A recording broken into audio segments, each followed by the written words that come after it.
Update India TV, हर खबर सच्चाई की ओर। ईश्वरपूर पोलिसांची मोठी कारवाई। चैन स्नॅचिंग प्रकरणातील 4 आरोपी जेरबंद, 7,15,000चा मुद्देमाल जप्त। ईश्वरपूर परिसरात घडलेल्या चैन स्नॅचिंग, सोन्याची चैन हिसकावणे प्रकरणाचा छडा लावत ईश्वरपूर पोलिसांनी अवघ्या काही तासांत 4 आरोपींना अटक करत मोठी कारवाई केली आहे। या कारवाईत तब्बल 7,15,000 रुपयांचा मुद्देमाल जप्त करण्यात आला आहे।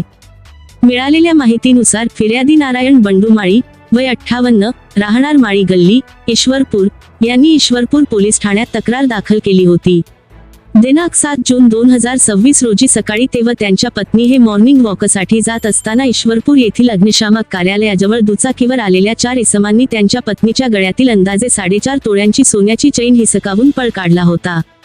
या घटनेनंतर फिर्यादी व त्यांचे मित्र अतुल सूर्यवंशी यांनी पाठलाग करून एका संशयिताला पकडून पोलिसांच्या ताब्यात दिले होते। या प्रकरणी ईश्वरपूर पोलीस ठाण्यात गुन्हा दाखल करण्यात आला। प्रकरणाचे गांभीर्य लक्षात घेत पोलीस अधीक्षक तुषार दोशी, अपर पोलीस अधीक्षक व उपविभागीय पोलीस अधिकारी यांच्या मार्गदर्शनाखाली तपास सुरू करण्यात आला। तांत्रिक माहिती व चौकशीच्या आधारे पोलिसांनी 4 आरोपींना ताब्यात घेतले।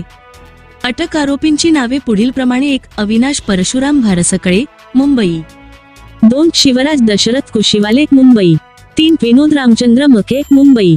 4. अमोल संकप्पा कुचीवाले, राहणार ईश्वरपूर, तालुका वाळवा। पोलिसांनी आरोपींकडून 35,610 ग्रॅम वजनाची सोन्याची तुटलेली चैन, 2 मोटारसायकली व 2 मोबाईल फोन असा एकूण 7,15,000 रुपयांचा मुद्देमाल जप्त केला आहे।